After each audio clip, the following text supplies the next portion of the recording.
नमो नमः सच्चिदानंदरूपाय विश्वोत्पत्त्यादिहेतवे तापत्रय विनाशाय श्री कृष्णाय वयम नुमः। कभी कभी एक ऐसे कमेंट आती है ना, उसमें लिखता है गुरुजी आप बहुत प्यार से समझाते हो। अरे आप परमात्मा है तो आपको मुझे समझाना है तो प्रेम से या प्यार से ही समझाना पड़ेगा ना, ऐसा थोड़ा दमदाटी दे के समझाना पड़ेगा।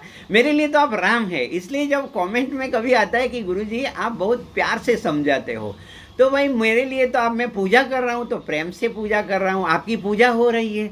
तो चलो एक प्रश्न लेते हैं। ऐसा ध्यान में सहस्त्रार चक्र में ध्यान लग जाता है मगर वहाँ अंधेरा दिखता है। तो देखो क्या होता है, मैं आपसे बताता हूँ। पतंजलि मुनि जो है, उन पतंजल योग सूत्र में तीसरा जो पाद है उसको विभूति पाद बोलते हैं। ऐसा पहला है समाधि पाद, साधन पाद और विभूति पाद है।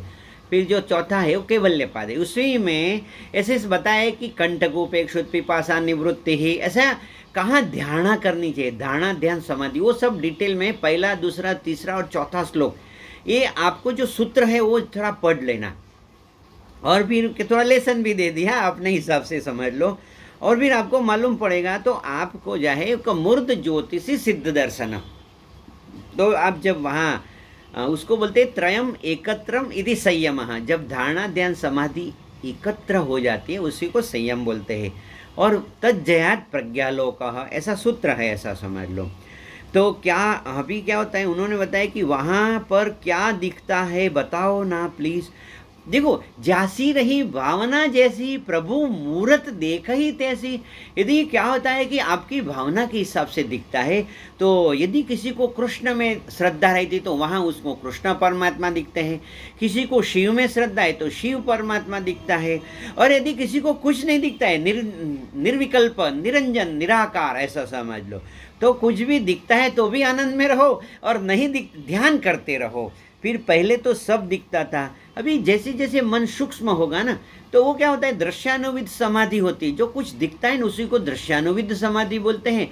जब कुछ नहीं दिखता है ना तो निर्विकल्प समाधि होती है, निर्विष समाधि होती है। वहाँ क्या दिखता है, तो पहले जो भी दिखता है उसे देखो।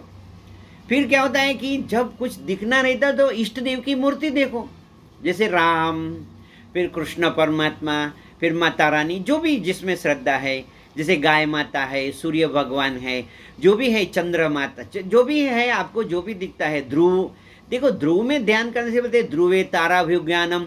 तो वहाँ एक सगुण ब्रह्म की उपासना करो यदि इन द बिगिनिंग में, फिर बाद में निर्गुण ब्रह्म की उपासना हो जाएगी। तो चलो इतना ही रखते हैं। आपका शुभ हो, आपका कल्याण हो, आपका मंगल हो।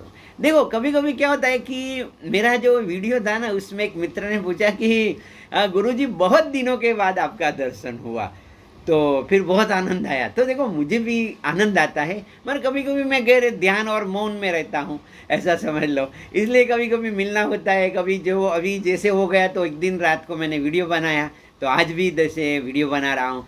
तो ये सब प्रभु की लीला और प्रभु की कृपा है ऐसा।